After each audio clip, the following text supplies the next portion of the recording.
La réalité du Saint-Esprit. Le Saint-Esprit de Dieu est peu connu par les chrétiens parce que plusieurs ne l'ont pas encore revêtu et même pour ceux qui l'ont revêtu, il demeure un mystère. La lecture de ce livre vous permettra de le revêtir, de connaître son langage et de découvrir les mystères cachés de sa personne. Pour tout contact, appelez au plus 237 678 78 16 21 plus 237 242 0020 09 et il deviendra pour vous une réalité. La réalité du Saint-Esprit, un livre écrit par le révérend pasteur Caleb Ngwa à Tangana.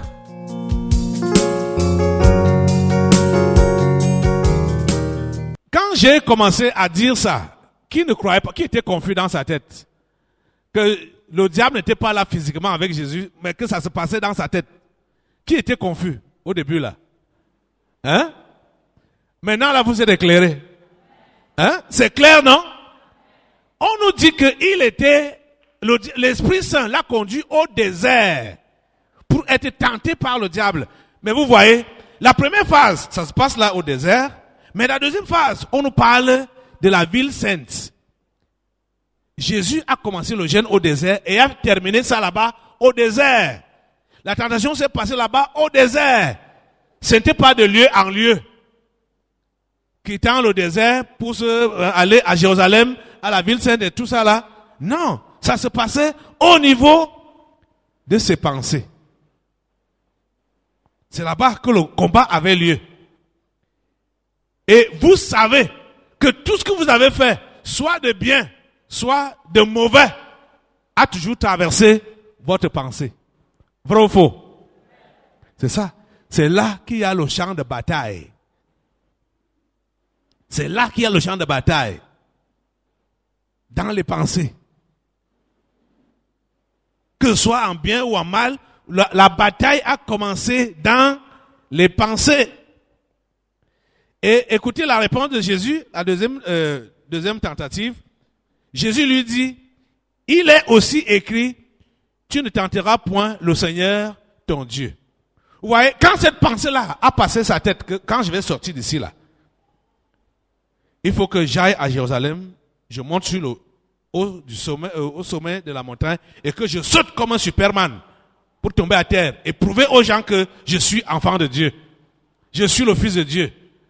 Ah, rapidement, la parole de Dieu lui est revenue il s'est rappelé de la parole de Dieu que non, il est écrit qu'il ne faut pas tenter Dieu. C'est là qu'il s'est ressaisi. Vous êtes en train de comprendre? Sinon, il pouvait bien le faire. Ça, c'était les pensées du diable. Hein? Qui traversaient sa tête. Ok. On continue. Le diable le transporta encore sur une montagne très élevée. Ils sont toujours au désert, hein?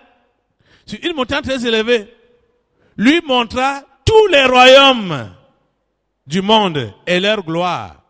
Écoutez, entre nous, quelle est cette montagne sur laquelle on peut monter et voir tous les royaumes du monde? Même si c'est le Everest ou le Kilimanjaro, c'est impossible. Hein?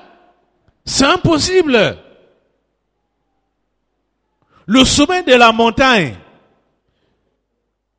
dont il est question ici, vous savez que lui-même, Jésus, est la grande montagne. En fait, la pensée que le diable lui a donnée, c'est que, regarde, la parole de Dieu a dit que tu es la montagne qui va englober ou envahir toutes les montagnes. Regarde, tu es au sommet. C'est toi que Dieu a mis au sommet. Et si Dieu t'a mis au sommet comme ça, c'est pour que tu le prouves au monde entier que tu es le supérieur. Vous êtes en train de voir? Ce n'est pas une montagne physique. Ce n'est pas une montagne matérielle. Peut-être vous ne comprenez pas très bien. Je vais vous... Allons dans Ésaïe.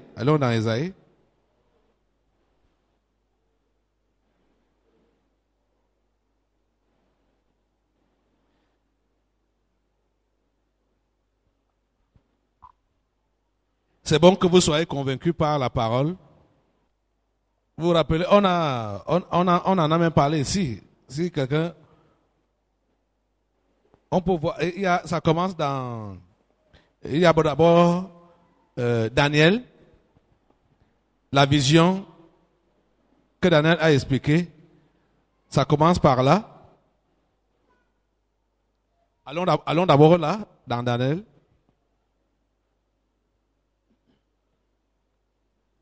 La pierre qui est devenue une grosse montagne et qui a rempli toute la terre. Vous vous rappelez, non? Daniel chapitre 2.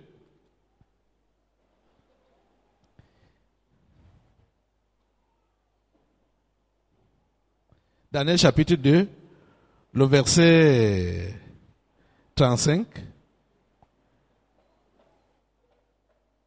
Le verset 35 dit quoi? Mais la pierre qui avait frappé la statue devint une grande montagne et remplit toute la terre.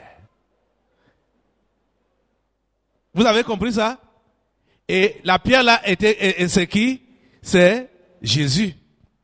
La pierre qui avait frappé la statue devint une grande montagne et remplit toute la terre.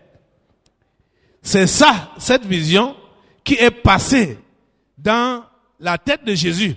Vous dites en fait, mais c'est toi qui es cette pierre. Tu es la grande montagne, tu dois remplir toute la terre, tu dois être l'empereur mondial. Quand tu vas sortir d'ici là, ne perds pas ton temps pour dire que tu prêches, tu évangélises, machin, tout ça là. Non. Tu es plus que ça.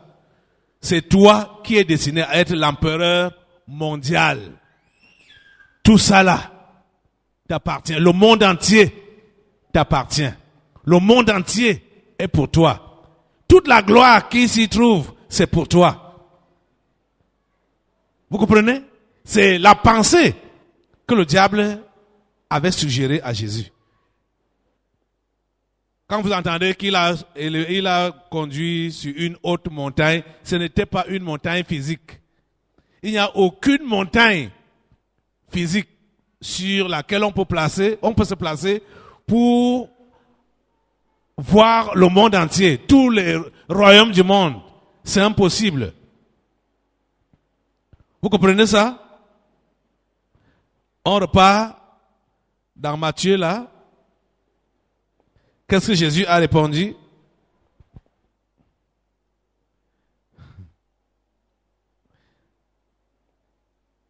Qu'est-ce que Jésus lui a répondu? Il lui dit, Jésus lui dit, retire-toi, Satan, car il est écrit, tu adoreras le Seigneur ton Dieu et tu le serviras lui seul. Parce que la condition était que je te donnerai toutes ces choses si tu te prosternes et m'adores.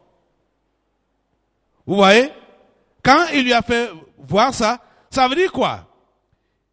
La pensée de devenir l'empereur mondial avait une condition, qu'il fallait quitter les voies de Dieu. Il fallait quitter les voies de Dieu. Il fallait devenir juste un homme populaire. C'est-à-dire, quand vous entendez populaire là, un empereur doit avoir beaucoup de femmes. Tout est à sa disposition, puisque tout était à sa disposition. Beaucoup de femmes, beaucoup de richesses, beaucoup de choses de ce monde, de cette vie, que les gens courent après. C'était les propositions qui lui étaient suggérées. Je te donnerai toutes ces choses si tu te prosternes et m'adores. Et Jésus lui dit, retire-toi, Satan, car il est écrit, tu adoreras le Seigneur, ton Dieu, et tu le serviras, lui seul. Ça, c'est la parole qui a sauvé Jésus. La parole de Dieu qui a sauvé Jésus. Parce que chaque fois qu'une pensée mauvaise traversait sa tête, il se rappelait de ce que Dieu a dit. Et c'est ça qu'il dit de nous. Qu'il faut que nous puissions demeurer dans sa parole. Si on ne demeure pas dans sa parole, Les suggestions que nous aurons des démons, du diable et même des individus, ces suggestions-là vont nous égarer. Mais il faut que nous puissions demeurer dans sa parole.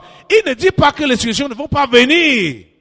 Ce qui nous sauve, c'est le fait que nous demeurions dans sa parole. Nous demeurons en lui. C'est ça qui nous sauve. Les tentations vont venir. Les suggestions vont venir. Les idées bizarres vont venir. Parfois, tu te demandes même que ça sort même d'où. Tout ça là. Toutes ces idées-là, ces pensées-là, ça sort même d'où? Ça doit venir. Ça se promène. Ça fait... Ils font leur travail. Le tien, ton travail à toi, est de refuser ces suggestions-là. Et tu ne peux bien t'en sortir qu'avec la parole de Dieu qui est en toi. Amen. Tu as compris ça? Écoutez, Jésus a tout fait, hein? Dieu a tout fait pour nous.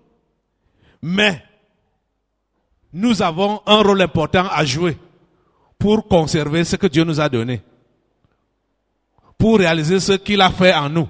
Nous avons un rôle important à jouer. Dieu ne pourra jamais jouer notre rôle. Pour que tu demeures en Jésus, tu demeures dans sa parole. C'est toi qui dois le décider. Ce n'est pas lui qui va faire ça pour toi. Je sais qu'ici, là, il y a plein qui sont paresseux, même pour lire la Bible. Et quand ils lisent même, c'est juste mécaniquement. Hein? Ce n'est pas avec dévotion. C'est mécanique. Et quand tu lis la Bible d'une manière mécanique, tu ne vas rien comprendre. Tu ne vas rien comprendre. Il y a d'autres qui prennent la lecture de la Bible comme juste un devoir religieux. Comme les devoirs qu'on donne aux enfants à l'école. Hein? Lecture. Lire de telle page à telle page. Autant de chapitres. Donc ils lisent ça mécaniquement. Je ne peux pas lire la Bible, même si c'est un seul verset, sans être édifié, sans tirer une leçon. C'est impossible. Même un seul verset que je vais lire dans la Bible, je vais tirer des leçons.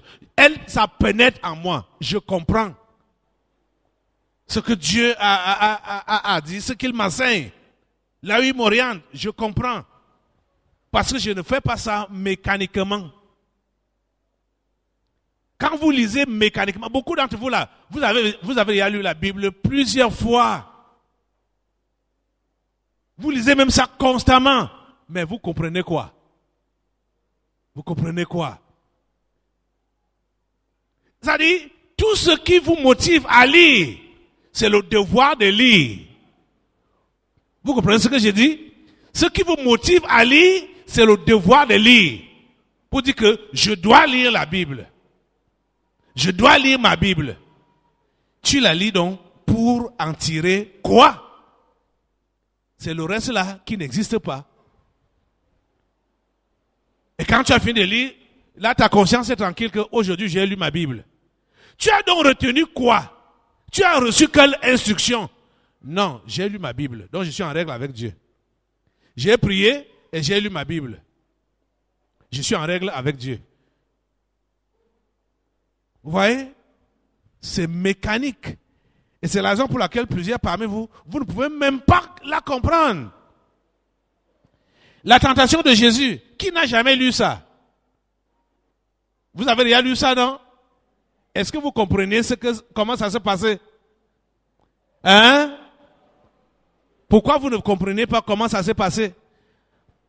Vous allez dire que moi j'ai compris comment ça s'est passé parce que je suis pasteur. Je n'ai pas appris ça dans une école biblique. Les choses que j'ai même appris à l'école biblique, je me rappelle qu'il n'y a que quelques bribes de choses dont je m'étais rappelé quand j'écrivais le livre La réalité du Saint-Esprit. Les histoires qu'on enseigne là-bas, là, déjà même on est là-bas avec les païens, avec les gens qui ne connaissent pas Dieu, avec des gens qui n'ont... Quand vous entendez parler école biblique ou théologie, machin là, ne pensez pas que Dieu est dedans, hein. Dieu n'est pas dedans. Et beaucoup de gens qui font ces choses-là, ce n'est pas pour Dieu qu'ils font ça. Moi, je partais là-bas parce que je voulais... moi, j'étais appelé à servir Dieu et je pensais que c'était un milieu qui allait m'aider dans ce service-là. Mais je pars là-bas, je trouve, surtout les occidentaux, les blancs qui étaient là, eux, c'était pour avoir une connaissance de plus. C'est-à-dire, ce n'est même pas dans l'objectif de dire qu'ils vont servir Dieu. Donc, comme on fait les voyages touristiques là, ou les formations, juste pour avoir un truc de plus dans leur éducation. La majorité des païens ou des religieux, des gens qui n'ont rien à faire, avec Dieu. J'étais étonné même du fait que les premiers cours parlaient de la repentance. Il dit ouais. Moi, on me parle encore de repentance aujourd'hui. J'étais frustré. Je dis mais qu'est-ce que je suis même venu chercher ici là? Hein?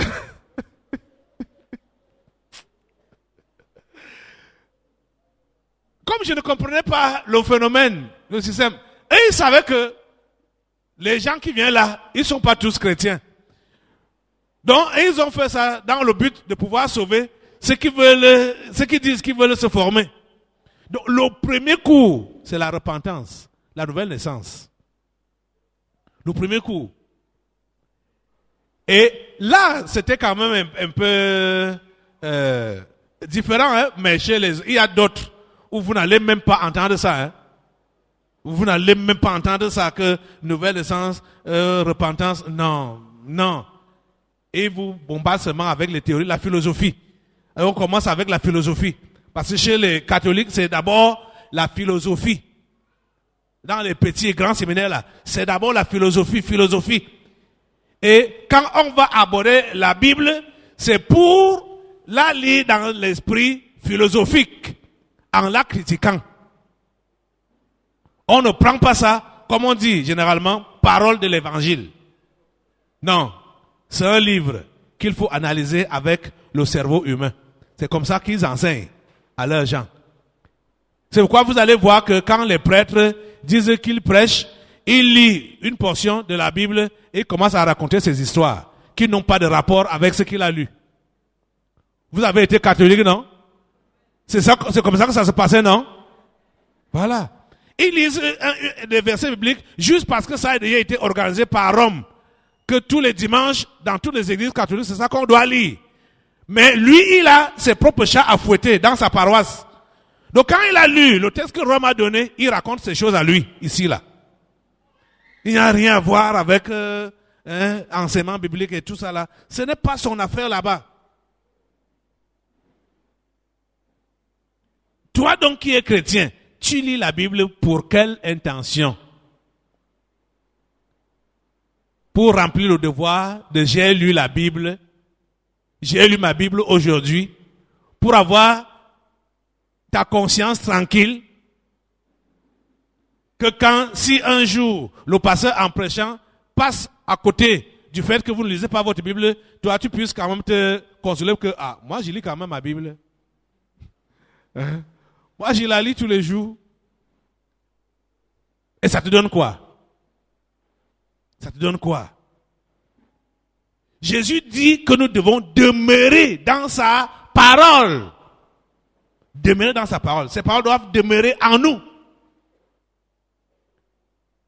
Ça doit demeurer en nous. Ces paroles, c'est la vie. Et quand ça demeure en nous, ça nous donne sa vie.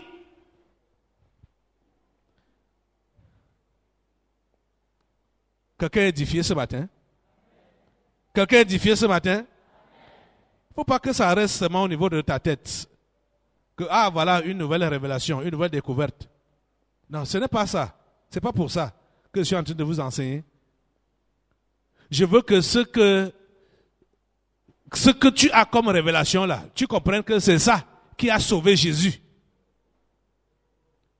De ne pas tomber dans la tentation. S'il était tombé, c'est que tu n'es pas sauvé, c'est que je ne suis pas sauvé. Donc, vous pouvez comprendre, en lisant la tentation de Jésus, que Jésus est passé par là où nous tous nous passons. Jésus est passé par là où nous tous nous passons.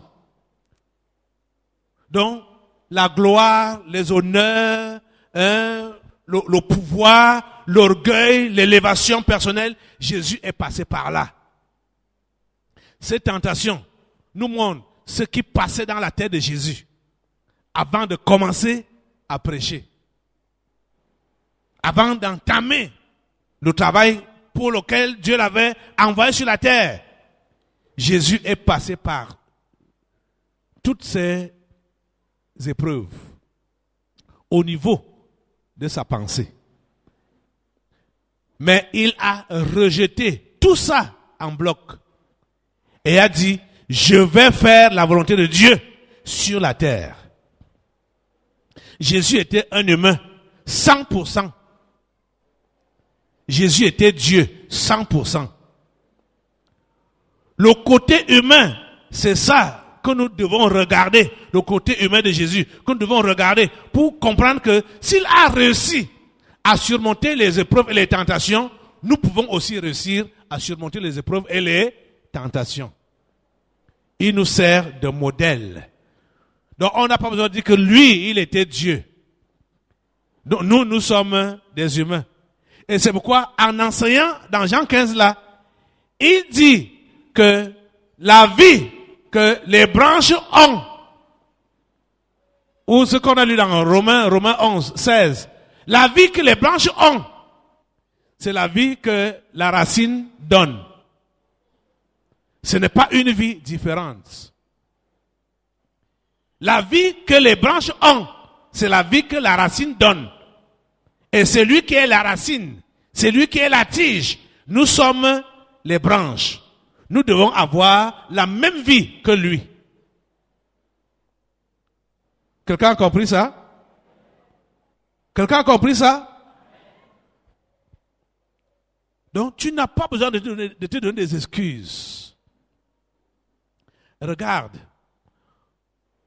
humainement parlant, vous voyez que Jésus dormait comme tu dors. Comme je dors. Jésus mangeait comme tu manges et que je mange. Jésus avait faim. On nous dit ici, là, il a eu faim. Jésus était fatigué. Regardez par exemple, quand il a calmé la tempête sur mer. C'était à quelle occasion? Après une journée de travail, il devait maintenant traverser la mer. Il est allé au fond du bateau, il a commencé à dormir. Il était fatigué. Fatigué. Pendant que ses disciples se battaient avec la mer et le vent et tout ça là, ils ont même accusé Jésus d'irresponsable. Vous dites, mais comment nous périssons et toi tu dors? Vous voyez ça? Il était fatigué. Comme toi, tu es souvent fatigué. Comme moi, je suis souvent fatigué. Donc, tout ce que nous avons d'humain, Jésus avait ça.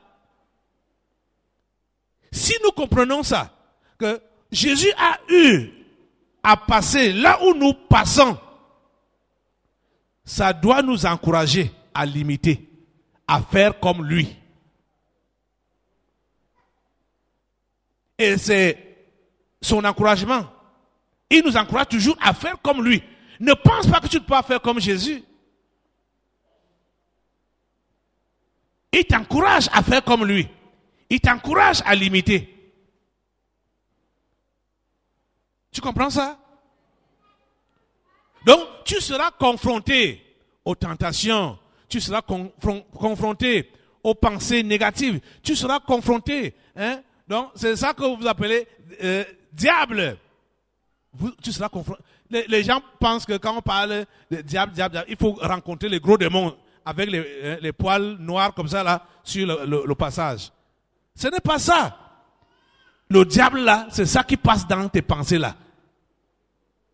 Et les pensées négatives, les pensées bizarres. C'est lui qui est présent là, dans tes pensées.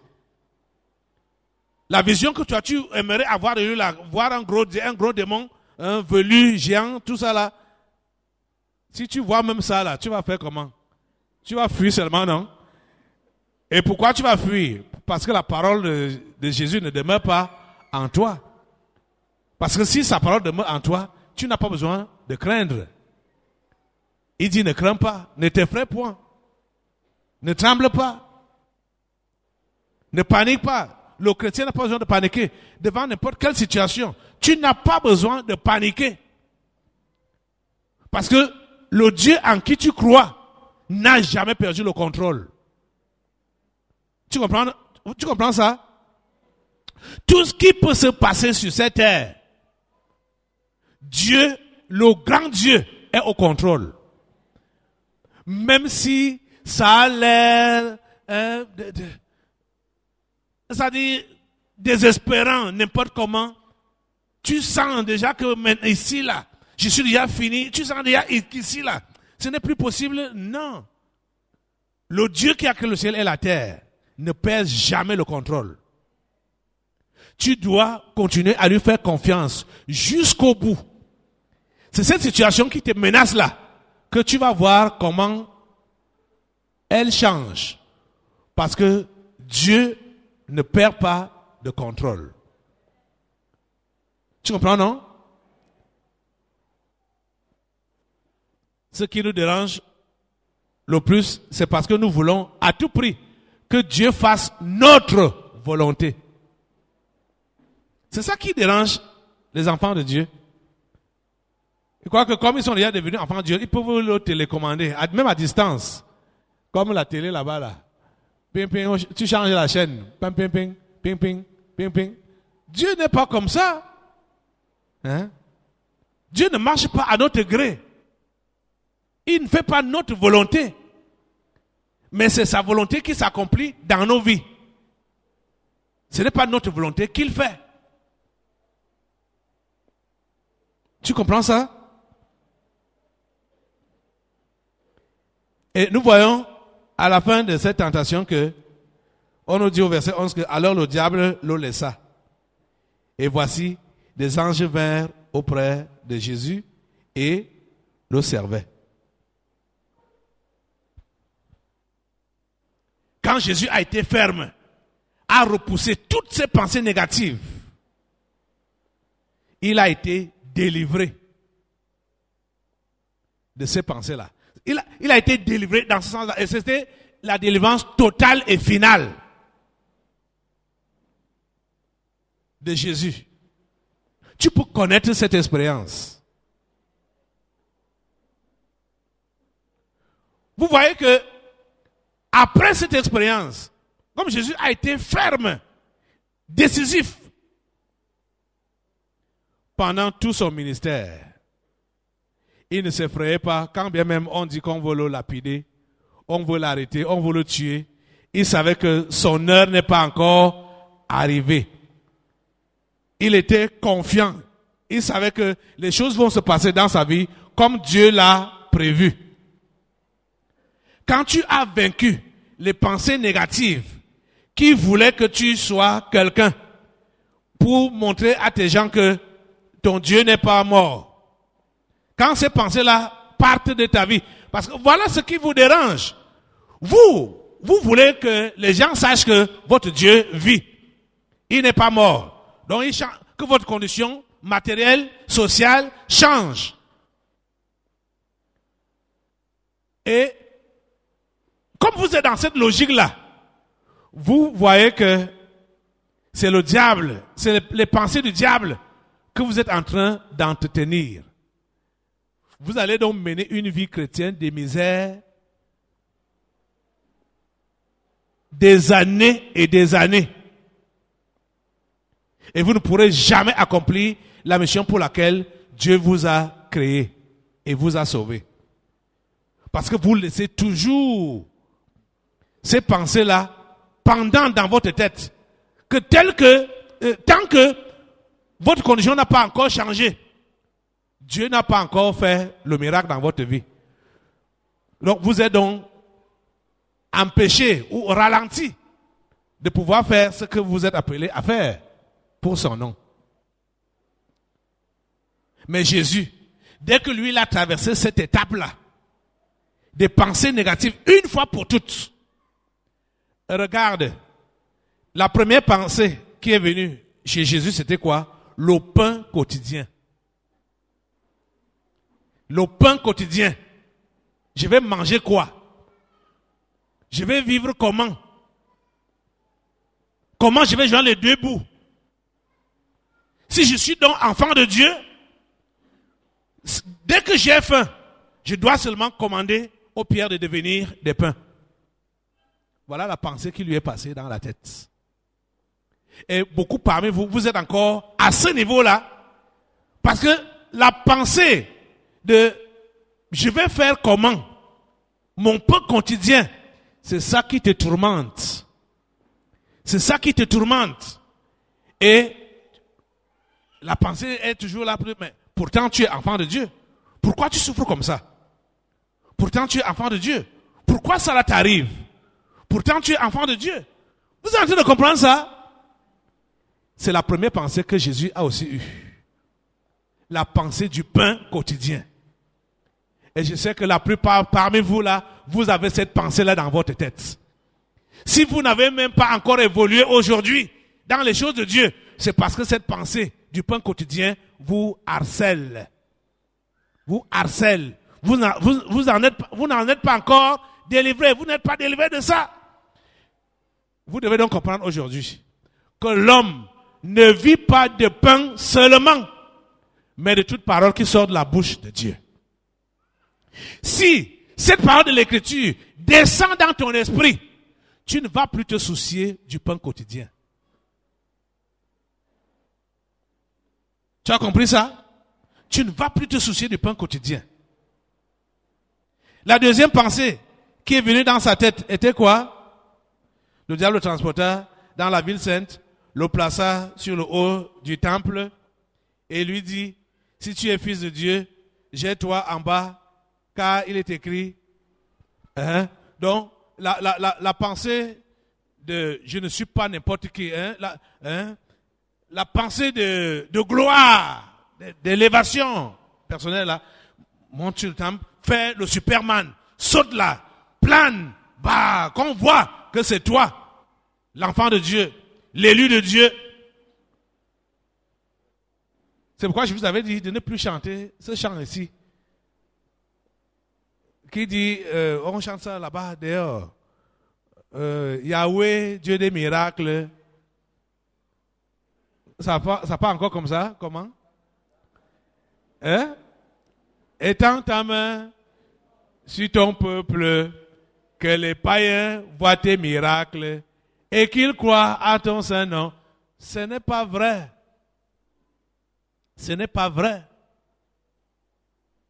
Vous voyez que c'est cette pensée-là qui est passée dans la tête de Jésus. Va monter, quand tu vas sortir de cela, va monter au temple. Va monter sur la toiture du temple et plane comme le Superman. Tombe à terre, bah, que tout le monde voit là. Donc, dès que tu sors du désert, dirige-toi directement là-bas à Jérusalem, au temple, grimpe et fais ton esplanade là. Vous savez, Superman a souvent les ailes. Tu descends là, bam!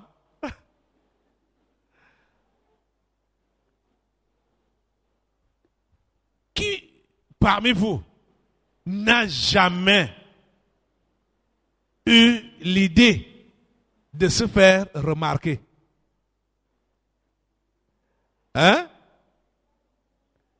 Est-ce qu'il y a quelqu'un ici qui n'a jamais eu l'idée de se faire remarquer?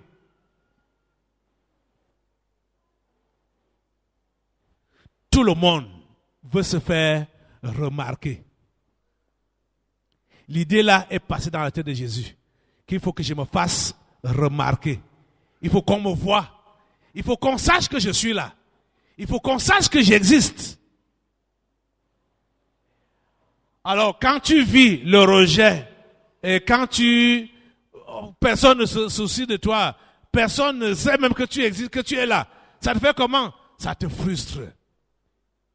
Tu dis, je suis enfant de Dieu, mais je suis rejeté. Tout le monde me déteste. On ne me regarde pas. Tu vois? Tu es en train d'accepter la pensée de tomber depuis le haut du temple. La pensée de se faire voir, se faire remarquer, qu'on te remarque. Qu'on sache que tu es là, que tu existes. C'était la deuxième pensée. La troisième pensée, c'était la gloire, l'élévation, l'honneur, la puissance, les richesses. Et tout le monde court après ça. Tout le monde court après ça.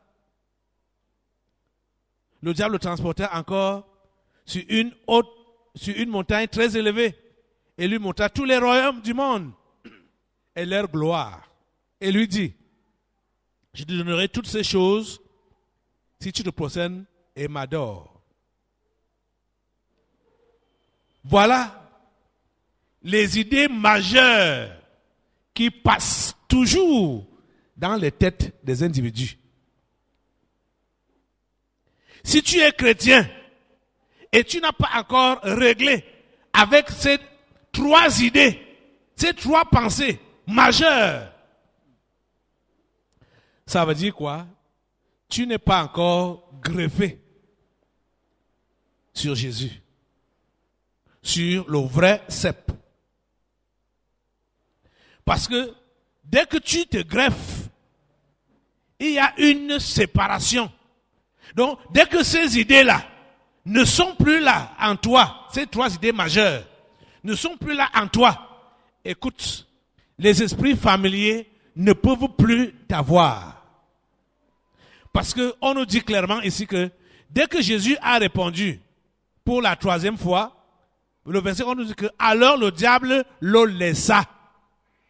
Parce qu'il a vu qu'il n'avait plus rien à gagner. Il l'a laissé. Il a compris que Jésus comprenait qui il était et quelle était sa mission. Il l'a laissé. Il a laissé Jésus. Il dit, ok, je ne vais pas perdre le temps, je ne vais plus continuer à perdre le temps avec toi. Écoute, quand le diable voit que tu l'as déjà dépassé, il ne va pas perdre le temps avec toi. Il va te laisser.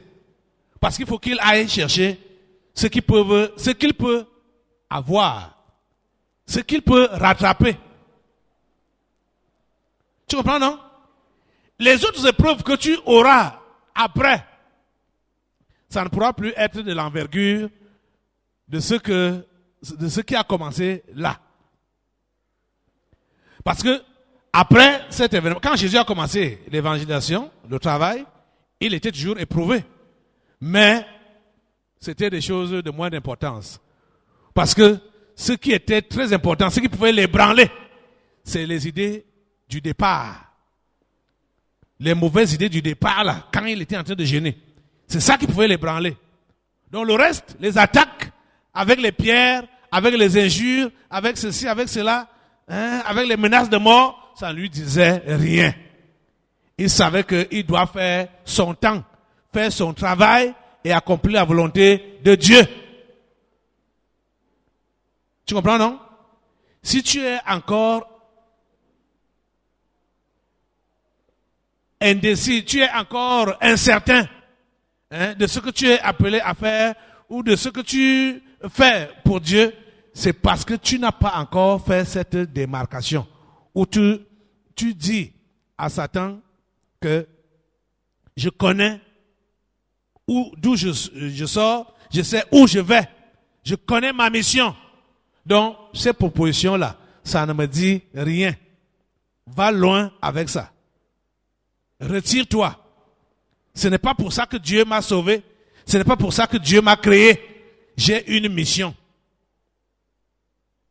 Quand tu auras compris ça, tu ne vas plus pleurer inutilement.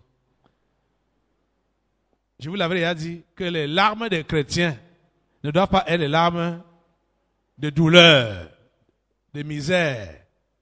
Ça doit être les larmes de joie ou les larmes d'intercession. Parce que tu intercèdes, tu pries pour la cause de quelqu'un d'autre. Tu ne pleures pas parce que tu souffres. Le chrétien ne doit pas pleurer parce qu'il souffre. Vous êtes en train de comprendre ça? Je le redis, le chrétien ne doit pas pleurer parce qu'il souffre. Tu as compris ça? Dis à ton voisin, ne pleure pas. Si tu es chrétien, ne pleure pas parce que tu souffres. Chrétien et tu pleures parce que tu souffres, ça veut dire que tu ne comprends pas qui tu es. Tu ne comprends pas qui tu es. Tu ne comprends pas ce que tu es venu faire ici sur la terre. Tu ne comprends pas quelle est ta mission. En termes de souffrance, on peut dire que Jésus a souffert durant toute sa vie. Jésus n'a jamais eu de maison. Il n'a jamais eu de lit. Il n'a jamais eu de femme ni d'enfant. Il n'a pas eu de propriété. Regarde, quand l'histoire même des impôts vient, c'est sur le champ que Jésus envoie Pierre aller pêcher un poisson pour payer son impôt. Il n'avait pas de réserve. Et toi, tu es chrétien, tu te lamentes. L'avenir, s'il me réserve, même quoi? L'avenir de mes enfants, c'est quoi? Qu'est-ce qui est devant moi? Qu'est-ce qui va... Tu vois, tu es dans les lamentations et les pleurs. Et tu es chrétien. Tu es donc à l'image de qui? Parce que le chrétien est à l'image de Christ. Toi, chrétien qui pleure, qui te lamente pour ton sort, tu es donc à l'image de qui? Tu es à l'image de qui? Quelle est la qualité de vie qui coule en toi? Quelle est la nature que tu as? Es-tu réellement greffé sur le vrai cep? Si tu es greffé sur le vrai cep, tu ne peux pas avoir un comportement déplacé. Tu comprends ça? Tu comprends ça? Si tu étais chrétien et tu es dans les lamentations, dans les pleurs, tu dois te repentir. Et tu dois arrêter ça aujourd'hui. Arrêter ça pour de bon. Amen. Vous avez donc vu que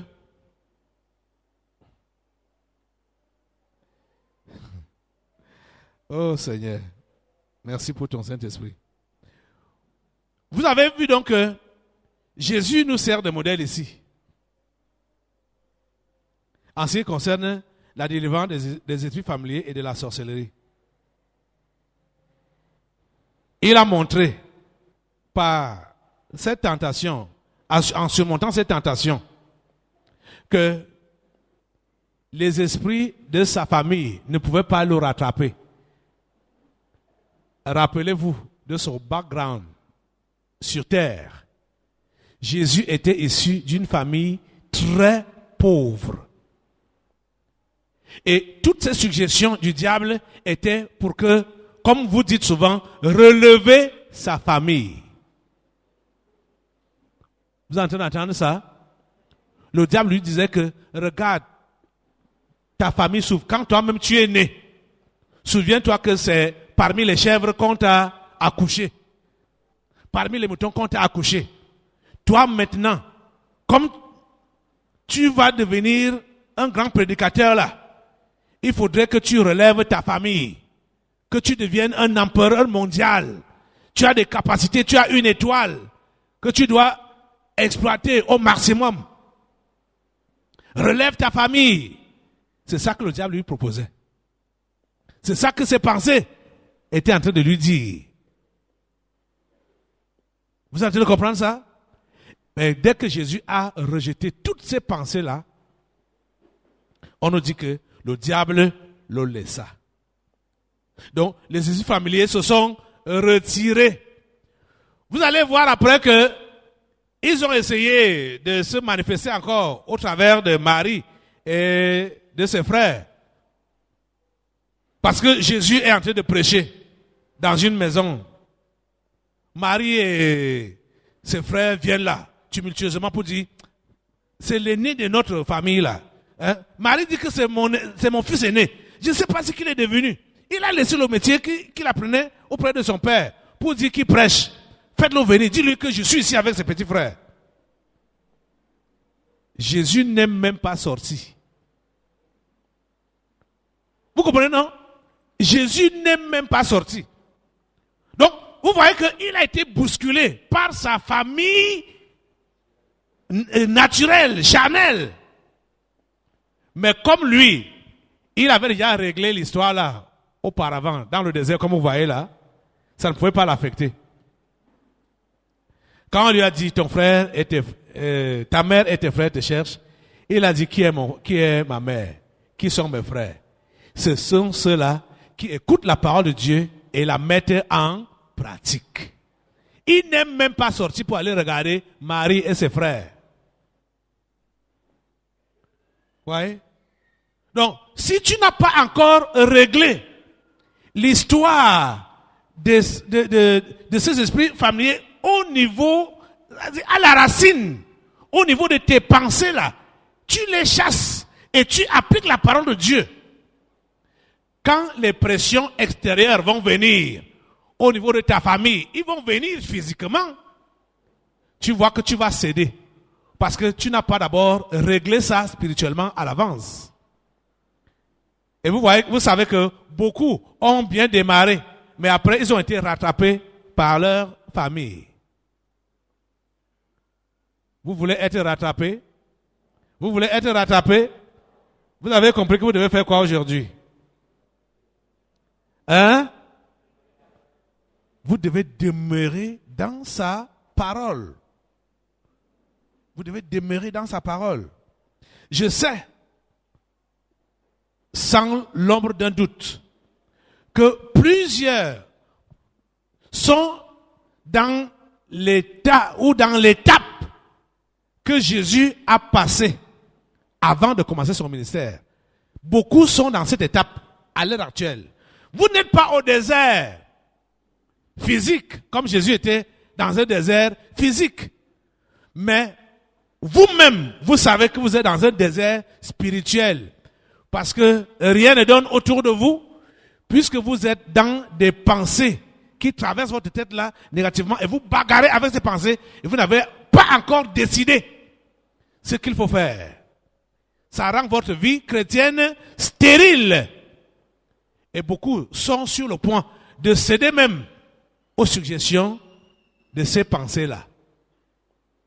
Le Seigneur vous a parlé aujourd'hui pour que vous puissiez vous en saisir. Ressaisissez-vous. Vous êtes dans le désert. Ces pensées-là passent dans votre tête. Il y a des gens, Jésus a fait seulement 40 jours. Hein. Il y a des gens qui sont dans cette situation-là depuis qu'ils ont connu la vérité. Ils sont au désert. Il y a des gens qui sont au désert pendant des années. Jésus a seulement fait 40 jours. Vous voyez que aujourd'hui, comme nous sommes tellement lents à comprendre, c'est pourquoi les choses mettent du temps dans notre vie avant leur accomplissement ou avant leur réalisation. Tu es au désert depuis combien de temps aujourd'hui? S'il te plaît, ce jour a été programmé par Dieu pour que toutes ces suggestions que tu as reçues de Satan depuis là, peut-être tu es à la dernière phase aujourd'hui, où il faut maintenant que tu lui dises, retire-toi, Satan. Je vais adorer Dieu et le servir lui seul. Tu as compris ça? Aujourd'hui, tu dois lui dire, retire-toi, Satan. Parce que tout ça là vise quoi? La gloire. C'est-à-dire, à l'aboutissement de tout, c'est la gloire, les richesses, le bien-être. Ça tourne autour de ça. Et à quelles conditions que tu abandonnes Dieu pour servir le diable, pour adorer le diable? Or, il est écrit, tu adoreras Dieu lui seul et tu le serviras lui seul. La tentation de plusieurs va prendre fin aujourd'hui pour que les esprits familiers se retirent de toi. tu vois que c'est toi-même qui dois prendre la décision. La réalité du Saint-Esprit. Le Saint-Esprit de Dieu est peu connu par les chrétiens parce que plusieurs ne l'ont pas encore revêtu et même pour ceux qui l'ont revêtu, il demeure un mystère. La lecture de ce livre vous permettra de le revêtir, de connaître son langage et de découvrir les mystères cachés de sa personne. Pour tout contact, appelez au plus 237 678 78 16 21 plus 237 242 0020 09 et il deviendra pour vous une réalité. La réalité du Saint-Esprit, un livre écrit par le révérend pasteur Caleb Ngwa à Tangana.